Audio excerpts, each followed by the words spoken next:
जिनके माध्यम से इस लाइव कथा का संपूर्ण विश्व में बैठे हुए आप सभी कथा के रसिक जन, प्रेमी जन लाभ उठा रहे हैं। अपने अपने घर बैठ करके और यहाँ सामने प्रत्यक्ष रूप से बैठ करके सब लोग इस कथा का आनंद ले रहे हैं।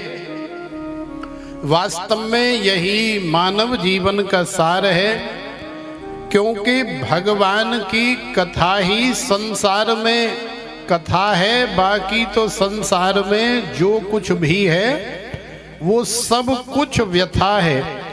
इसलिए भगवान की कथा को हमें कभी अपने जीवन से दूर नहीं करना चाहिए।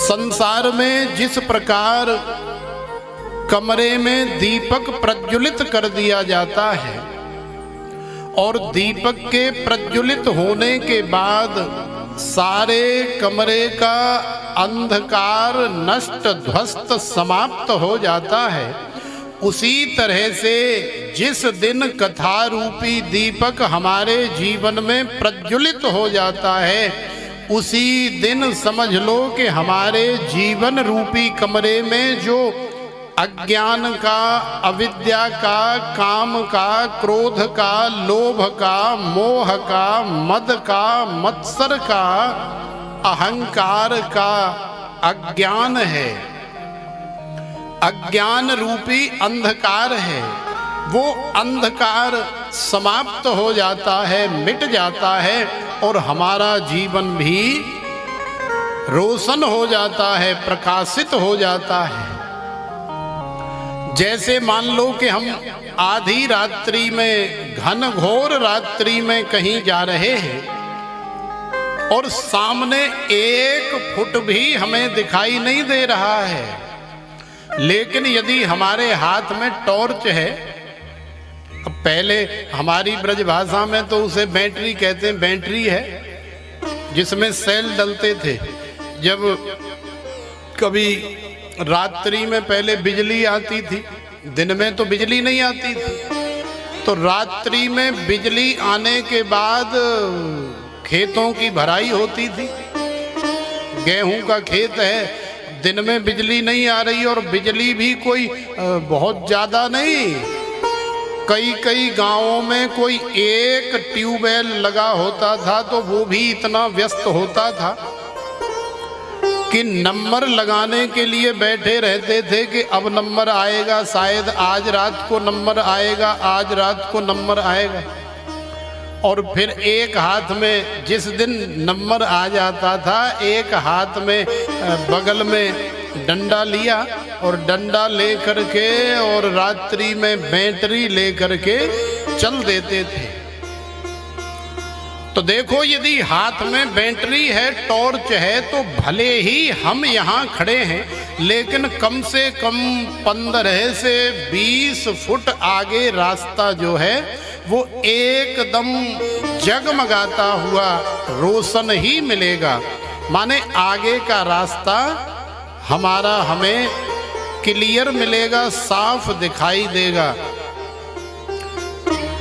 तो हमारे जीवन रूपी रास्ते में कहो, जीवन रूपी कमरे में कहो, जीवन रूपी भवन में कहो, जिस दिन ये कथा रूपी दीपक प्रज्वलित हो जाएगा, समझ लेना कि उसी दिन हमारा जीवन प्रकाशित हो जाएगा, आनंद रूपी रस से भर जाएगा और फिर हमारे जीवन में बहुत ही ज़्यादा आनंद आएगा।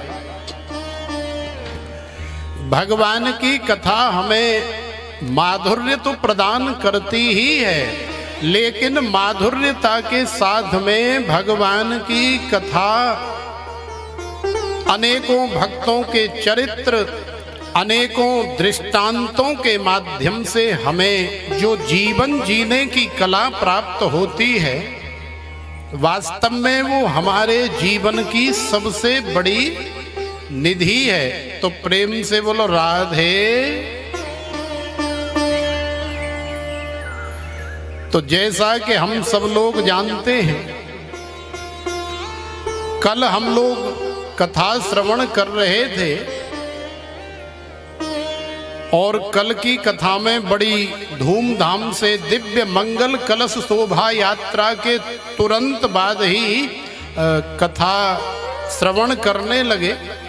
तो चूंकि सारा कार्य इतनी जल्दी और आनन फानन में हुआ तो पहले दिन तो हर जगह इस तरह की स्थिति पैदा हो जाती है कि क्या करें कैसे करें कुछ समझ में नहीं आता है।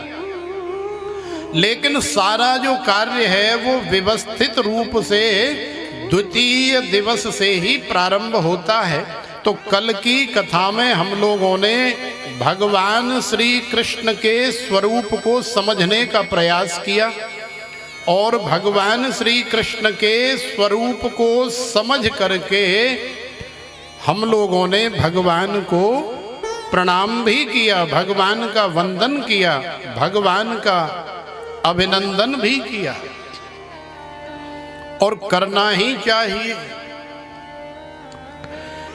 क्योंकि जो संस्कारी होते हैं, जिनके जीवन में संस्कार है, वो ऐसे कार्य करते हैं। कोई भी शुभ कर्म करने से पहले अपने बड़ों की आज्ञा लेना, उनसे बात करना, अपने बड़ों का आशीर्वाद लेकर के आगे कार्य करना। तो जो इस तरह से करता है, समझ लेना कि उसका कार्य जो है 100% रूप से सफल होता है। इसीलिए शास्त्रों में कहा गया है कि अभिवादनशीलस्य नित्यं वृद्धोपसेविनः चत्वार तस्य वर्धन्ते आयुर्विद्या यशो बलम। जो बालक अभिवादनशील होता है उसके जीवन में ये 4 चीजें बड़ी सहजता से, बड़ी सरलता से आ जाती हैं, लाने की आवश्यकता नहीं होती। कौन कौन सी? नित्यम वृद्धोपसेविनः, हमसे जो बड़े हैं, वो चाहे हमारी माता है, वो चाहे हमारे पिता हैं, और चाहे हमारा बड़ा भाई है या हमारा सुहृद जन, पड़ोसी अड़ोसी कोई भी है, लेकिन हमसे बड़ा है, उसने हमसे ज़्यादा नाज खाया है, उसने इस संसार में हमसे ज़्यादा अनुभव प्राप्त किया है, हमसे ज़्यादा समय व्यतीत किया है। तो ऐसे वृद्ध का, ऐसे बड़े का हमें अभिवादन करना ही चाहिए। क्योंकि ऐसा करने से चत्वार तस्य वर्धन्ते, 4 चीजें हमें सहजता से प्राप्त हो जाती हैं। आयु, विद्या, यशो और बलम। आशीर्वाद मिलता है, बेटा जीते रहो, प्रसन्न रहो। तो देखो, आयु, बेटा विद्यावान बनो, विद्या की प्राप्ति हो जाती है। बढ़िया पढ़ते हैं, लिखते हैं तो अच्छी नौकरी इत्यादि लग जाती है, फिर धन धान्य से भरपूर परिवार हो जाता है और फिर आनंद के साथ में, सुख के साथ में ये जीवन व्यतीत होता है। तो आयु, विद्या और यशो, सारे संसार में फिर यश होता है। अरे भैया, उसका बालक जो विनोद है ना, वो बड़ा बढ़िया है। अभी विवाह के योग्य हो जाए, लड़की देखने वाले और लड़का देखने वाले आ जाएं और गांव के कहीं किसी छोर पे कुछ बड़े बूढ़े बैठे हों और उनसे पूछने लग जाएं कि भाई हमें अपनी कन्या के लिए एक बालक देखने के लिए जा रहे हैं, तो आपके गांव में एक विनोद नाम का अमुक, अब जैसे मान लो कि गाजियाबाद में इस मोरटी गांव में, जहां से आप इस लाइव कथा का टेलीकास्ट देख रहे हैं आनंद के साथ में, तो यहाँ मान लो कि हमारे श्री राजकुमार त्यागी जी हों और उनके सुपुत्र सामने ही बैठे प्रदीप त्यागी हों, तो यदि बाहर बुजुर्गों से पूछ लिया जाए कि भैया कोई प्रदीप नाम का लड़का बताया है और उनके पिता का नाम है श्री राजकुमार त्यागी, तो यदि प्रदीप अभिवादनशील है तो बाहर बैठे हुए बुजुर्ग भी कहेंगे भैया देखने की आवश्यकता नहीं है, जाने की जरूरत नहीं है, आप केवल रिश्ता पक्का करो। क्यों? क्योंकि हम जानते हैं उस बालक को। वो बालक जब जब हमें मिलता है तो बिना राम राम किए, बिना हालचाल पूछे कभी हमारे पास से नहीं गुजरा, हमेशा कहता है चाचा राम राम और चाचा सब ठीक है ना, कोई परेशानी तो नहीं है, कोई दिक्कत तो नहीं है। केवल इतना अभिवादन करने मात्र से कोई रुपए पैसे नहीं लगते हैं, कोई हमसे कुछ छीन करके नहीं ले जाता है, लेकिन हमारे यश की वृद्धि होती है। और जब यश की वृद्धि होती है हमारे जीवन में आयु विद्या यशो और फिर बलम, तो सारे संसार में जब हमारे यश की वृद्धि होती है तो सारा संसार हमें प्रेम करता है, संपूर्ण नगर प्रेम करता है, संपूर्ण गांव प्रेम करता है। और जब सब प्रेम करते हैं तो हमें हमारे जीवन में किसी प्रकार की कोई आपत्ति विपत्ति नहीं आने देते, हमेशा सहयोग करते। अरे भैया बहुत भला आदमी है, प्रदीप जो है बहुत अच्छा आदमी है, आज इसके जीवन में ये कष्ट है, ये दुख है, ये दर्द है, तो हमें इसकी सहायता करनी चाहिए क्योंकि ये बहुत अच्छा बालक है। तो देखो अभिवादनशीलस्य नित्यं वृद्धोपसेविनः चत्वारि तस्य वर्धन्ते आयुर्विद्या यशो बलम। ये चार चीजें खरीदनी नहीं पड़ती, केवल अभिवादन करने मात्र से ये चार चीजें हमारे अंदर आ जाती हैं। और माता पिता से बढ़ करके हमारे लिए वृद्ध, हमारे लिए गुरु, हमारे लिए सुहृद, हमारे लिए हितैषी संसार में दूसरा कोई नहीं हो सकता। चाहे एक माता के एक पिता के चाहे 6 बालक हैं, लेकिन फिर भी भले ही उनमें से 2 लायक हैं 2 नालायक हैं, लेकिन माँ का हृदय सभी के लिए समान रहता है और खास करके नालायक के लिए ज्यादा रहता है, उसका वो विशेष ख्याल रखती है। अब ये बात पूरे अनुभव के साथ आपको हम इसलिए बता रहे हैं क्योंकि हमारे घर में हम अपने माता पिता के सबसे ज्यादा नालायक बालक थे जब हम घर में थे। बहुत लोग जानते हैं। तो हमारी माता हमारा विशेष ख्याल रखती थी, पिताजी तो नहीं रखते थे क्योंकि पिताजी का हृदय थोड़ा कठोर होता है, लेकिन हमारी माता हमारा विशेष ख्याल रखती थी, हर वस्तु का, हर पदार्थ का। अरे कहीं मारपीट करके ना आ जाए, अरे कहीं लड़के ना आ जाए, अरे कहीं झगड़ा करके ना। 24 घंटे उसका ध्यान, बाकी बालकों पे इतना नहीं जितना हमारे ऊपर।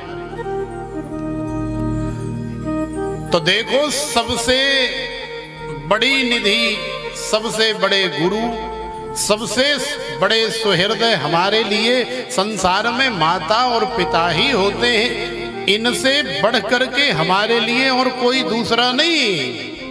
माता पिता के बाद में फिर हमारे लिए गुरुजी हैं, फिर हमारे लिए भगवान हैं, फिर हमारे लिए गैया मैया है, फिर हमारे लिए समाज है, फिर हमारे लिए ये देश है, ये राष्ट्र है। लेकिन सबसे पहले हमारे लिए माता पिता हैं, जिन्होंने हमें न केवल जन्म दिया है, हमारा सुंदर लालन पालन पोषण किया है, जिन्होंने अपना पेट काट काट करके, जिन्होंने मेहनत करके हमें पढ़ाया लिखाया, सुंदर शिक्षा प्रदान की। ऐसे माता पिता का हमें सदैव अभिवादन करना चाहिए।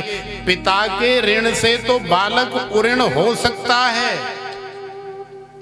लेकिन माता के ऋण से उऋण होने का हमारे शास्त्र में कोई उपाय नहीं बताया है। पिता के ऋण से तो बालक उऋण हो जाता है।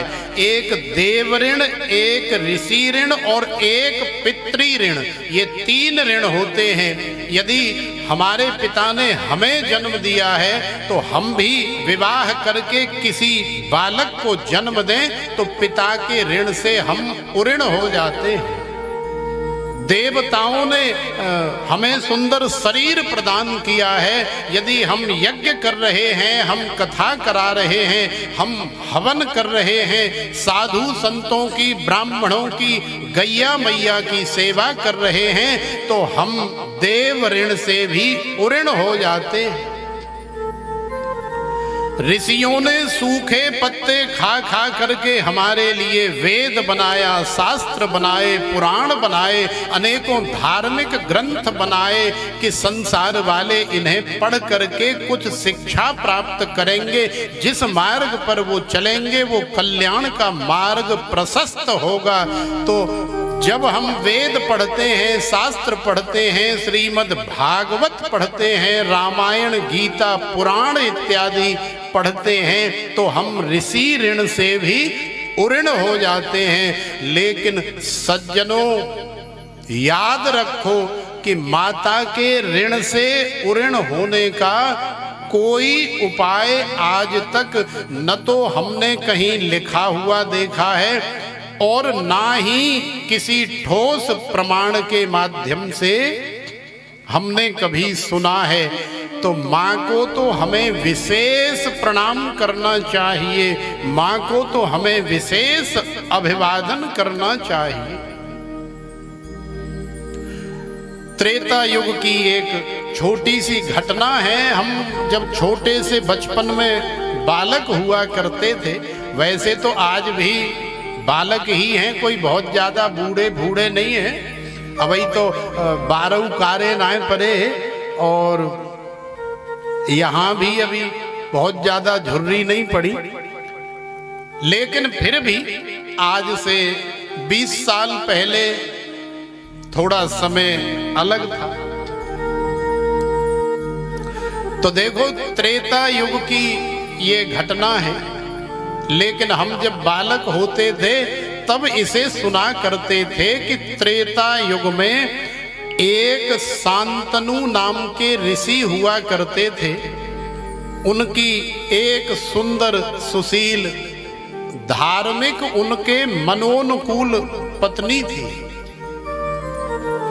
लेकिन दैव योग से भगवान की कृपा ही है, संतों के ऊपर हमेशा भगवान की कृपा ही होती है।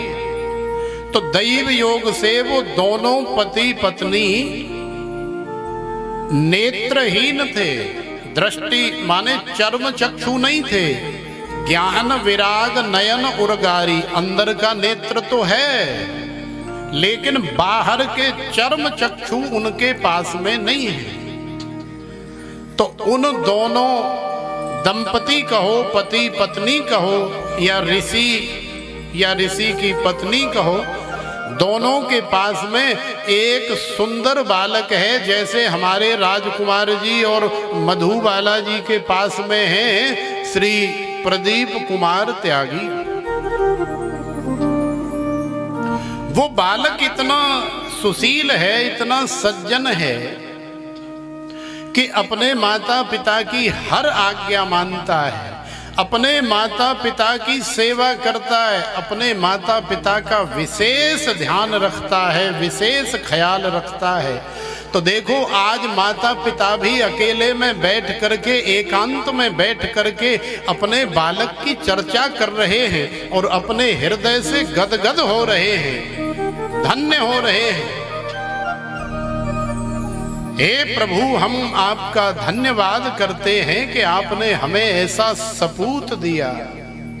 देखो, यदि एक ही सुपुत्र तुम्हारे पास में है तो वो 1.25 लाख से कम नहीं है, और 1.25 लाख नालायक आपके पास में है तो वो एक भी नहीं है। इसलिए बालक भले ही एक हो, लेकिन वो आपका आज्ञाकारी हो, आपका ध्यान रखने वाला, सेवा करने वाला बालक हो, तो जीवन बड़े आनंद के साथ व्यतीत होता है। तो आज उस बालक के माता पिता आपस में वार्तालाप कर रहे हैं कि भगवान ने हमें कितना सुंदर बालक दिया है। आंखों से गदगद हो रहे हैं, आंखें नम हो रही हैं, अश्रु प्रवाहित हो रहे हैं कि भगवान हर माँ बाप को ऐसा बालक दे। क्योंकि आज तक अपने माता पिता को उस बालक ने कभी ये महसूस नहीं होने दिया कि उनके पास में नेत्र नहीं है। हमेशा उन्हें ऐसा लगता है जैसे नेत्र होने से भी ज्यादा प्रकाश उनके पास में है। आज उस बालक ने देखा कि उसके गांव से एक बस जा रही है नगरकोट। पहले जाती थी ना, हमारे गांव से भी नगरकोट के लिए बस खड़ी हो जाती थी और बुकिंग पहले ही हो जाती थी। तो बस में जितनी सवारियां आती हैं उतनी माताएं, उतने भाई बंधु सब लोग जाते थे। नगरकोट जाने वाली बस, 4 धाम यात्रा पर जाने वाली बस। तो आज उस नगर से, उस गांव से समझ लो कि बस जा रही है और बहुत सारे वृद्ध नर नारी जा रहे हैं यात्रा करने के लिए। जब उस बालक ने पूछा कि भैया ये सब कहाँ जा रहे हैं, तो पता लगा कि ये 4 धाम की यात्रा करने के लिए जा रहे हैं। तो देखो आज उस बालक का भी मन हुआ। उस बालक ने सोचा कि जब इतने नर नारी, इतने वृद्ध, सबके माता पिता 4 धाम यात्रा के लिए जा सकते हैं, तो क्या मेरे माता पिता 4 धाम की यात्रा नहीं कर सकते?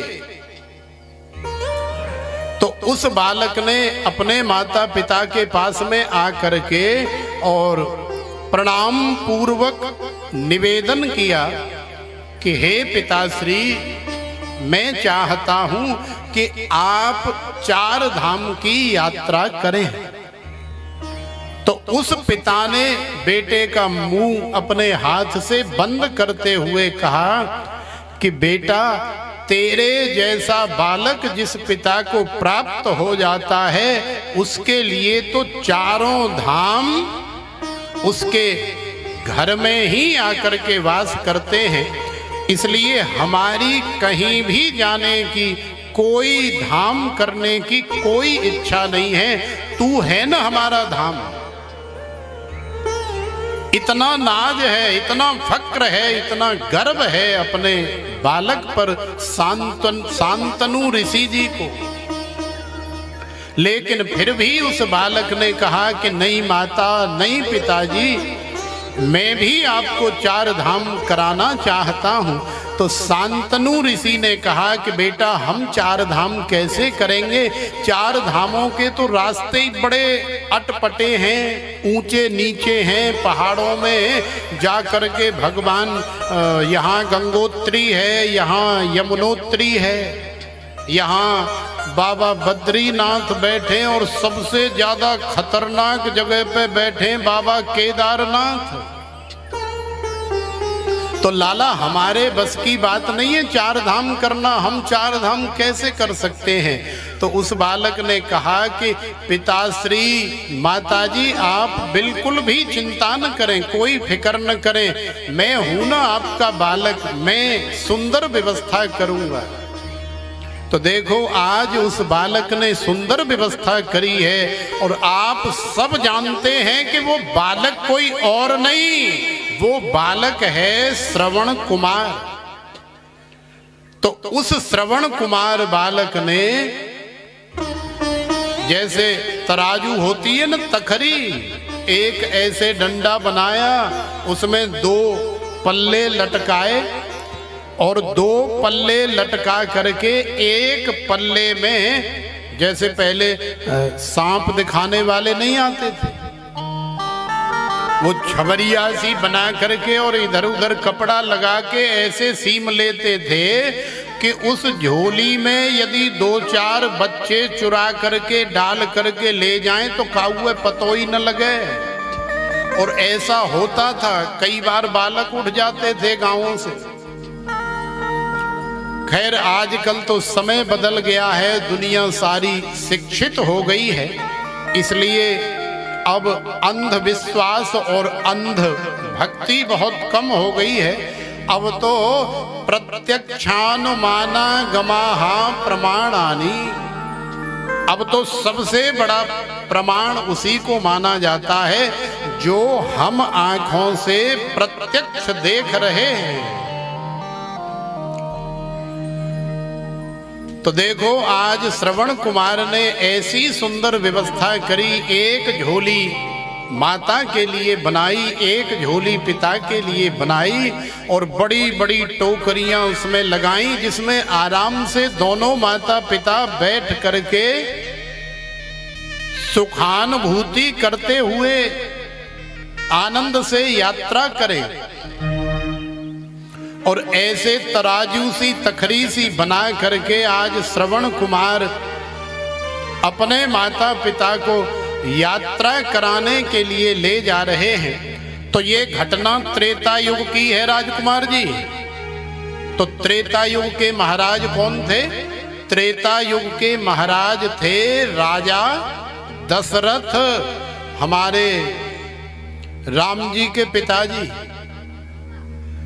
तो जब राजा दशरथ को पता लगा कि श्रवण कुमार अपने माता पिता का ऐसा सुंदर भक्त है, अपने माता पिता को चार धाम की यात्रा कराने के लिए ले जा रहा है, तो दैव योग से राजा दशरथ शांतनु ऋषि को अपना दामाद मानते थे और श्रवण कुमार की जो माता थी उसे अपनी बहन मानते थे। इसलिए श्रवण कुमार हो गया उनका भांजा। तो जब राजा दशरथ को पता लगा कि श्रवण कुमार हमारी बहन अपनी माँ और हमारे दामाद माने श्रवण कुमार के पिताजी को लेकर के चार धाम की यात्रा के लिए लेकर के आ रहा है, तो राजा दशरथ ने प्रसन्नता पूर्वक बड़ी सुंदर व्यवस्था करवाई। और उसी सुंदर व्यवस्था में राजा दशरथ ने, अब पहले ये नल फल तो नहीं हुआ करते थे, पहले तो जंगलों में बड़े बड़े तालाब खुदवाए जाते थे, बड़े बड़े सरोवर, बड़ी बड़ी पोखरें बनाई जाती थी। पोखरें तो खैर आज भी मौजूद हैं, हमारे ब्रज में भी बहुत पोखरें हैं। पोखर जानते हैं कि नहीं? क्या होती है चश्मा वाली मैया? पोखर क्या होती है? क्या कह में? ढोड़, झोड़। हाँ, जिसमें ये जो सामने बैठी है ना आपके, ये काली काली, ये सब जा करके उसमें बड़े आनंद के साथ स्नान करती हैं, नहाती हैं, बड़ी मस्ती करती हैं, शीतलता प्राप्त करती हैं। तो इसे हमारे ब्रज की भाषा में कहते हैं पोखर। तो राजा दशरथ ने सोचा कि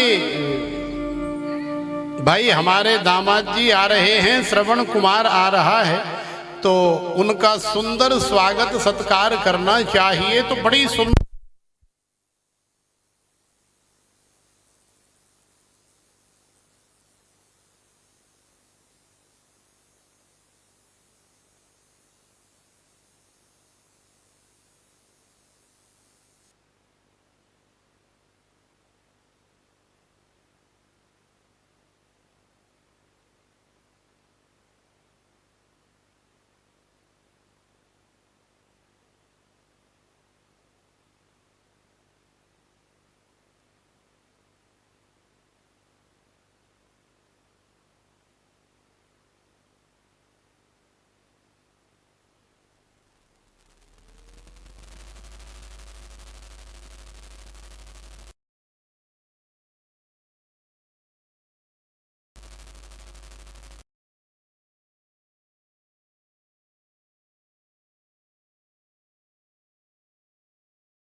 श्री राधे श्री राधे।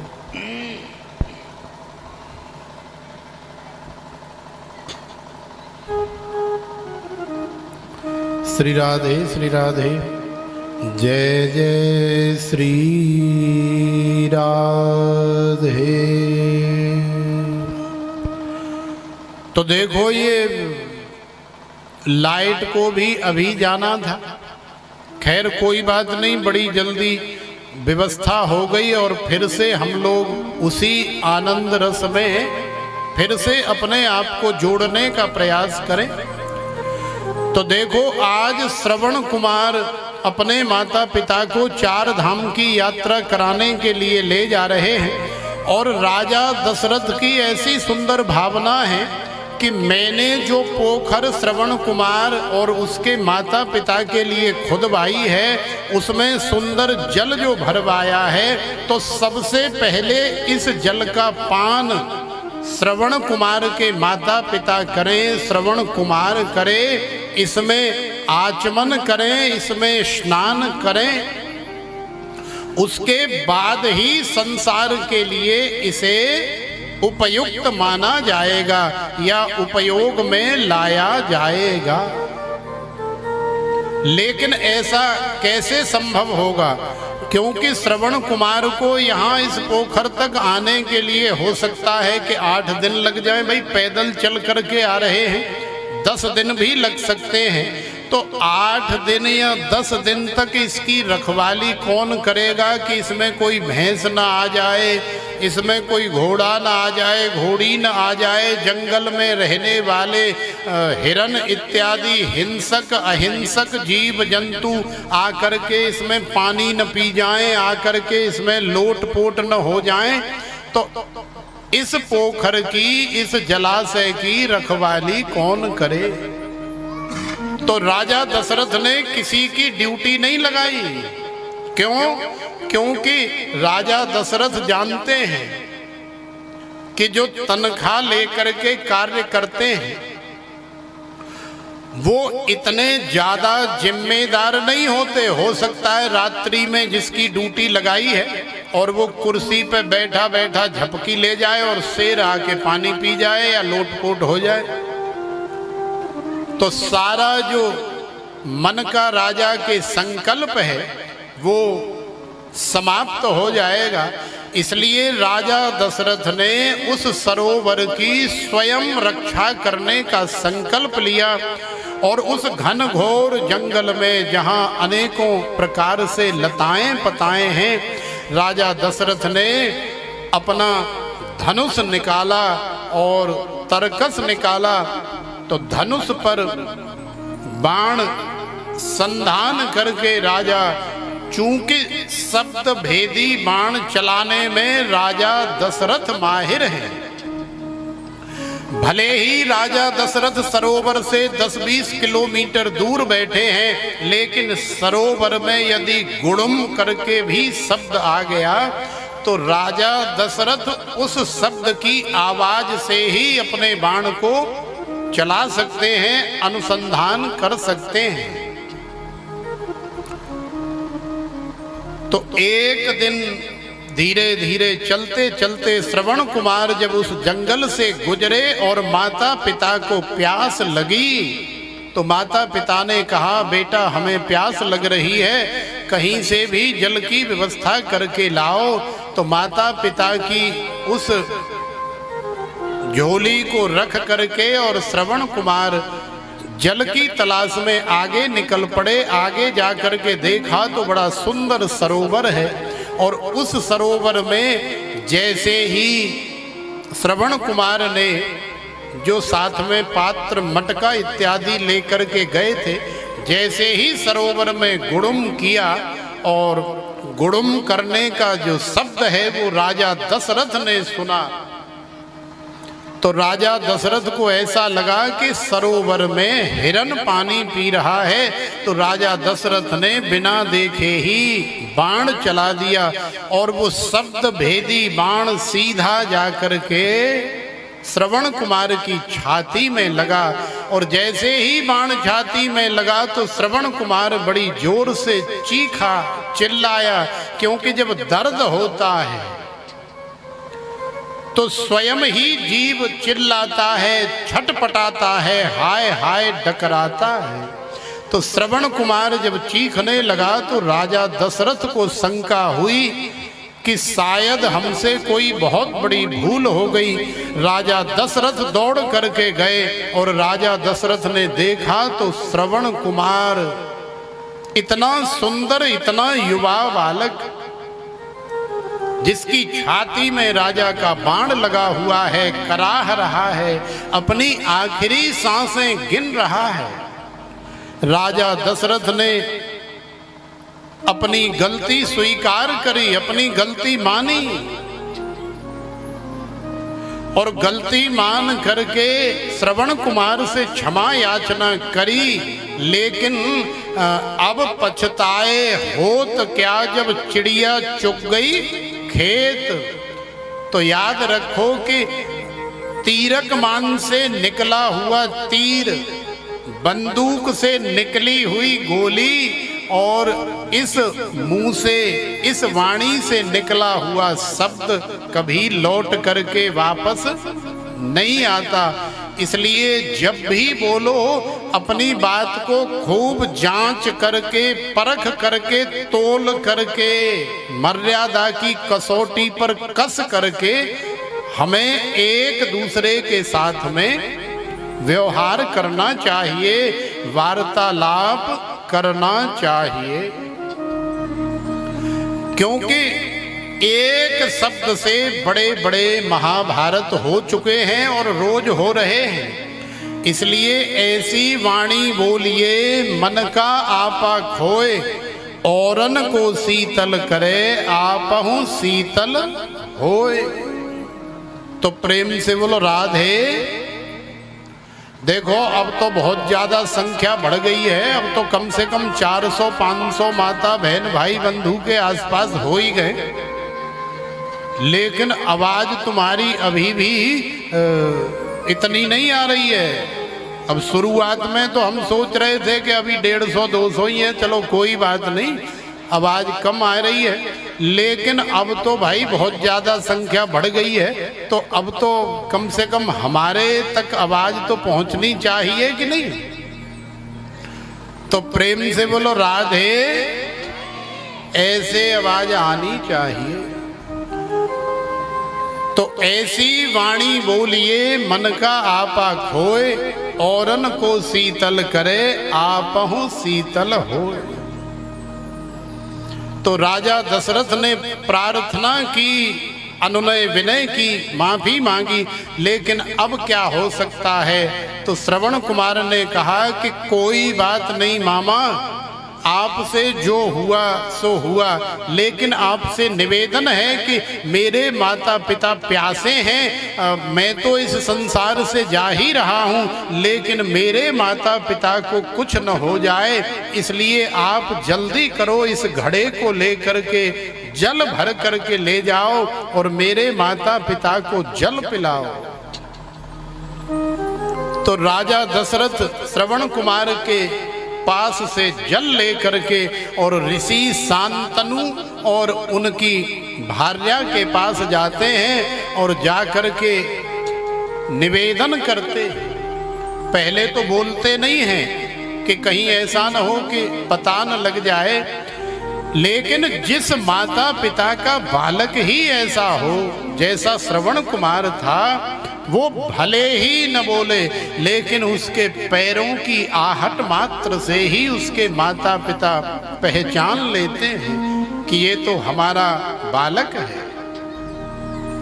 आज राजा दशरथ जब श्रवण कुमार के माता पिता के पास पहुंच करके और घड़े से जल पिलाने लगे, तो शांतनु ऋषि को शंका हुई, क्योंकि अपने बालक की या अपने परिजन की एक अलग आहट होती है, एक अलग सुगंधी होती है। तो उन्होंने पहचान लिया कि ये हमारा बालक नहीं है, ये कोई और है। पूछा, अरे भाई आप बोलते क्यों नहीं हो, आप कौन हो? तो राजा दशरथ ने रोते हुए कहा कि महाराज, मेरे से बहुत बड़ा अपराध हो गया, मैं प्रायश्चित करने के लिए आया। राजा दशरथ ने शांतनु जी के पैर पकड़ लिए, उनकी भार्या अपनी बहन के भी पैर पकड़ लिए और क्षमा याचना करने लगे और विस्तार से सारी घटना सुनाई कि ऐसे ऐसे हो गया। तो ऐसा बालक, वो भी किसी ऐसी अनहोनी का शिकार हो जाए, तो सोचो ऐसे माता पिता के हृदय की कितनी वेदना होगी, कितना कष्ट होगा, कितनी पीड़ा होगी। आज शांतनु ऋषि का हृदय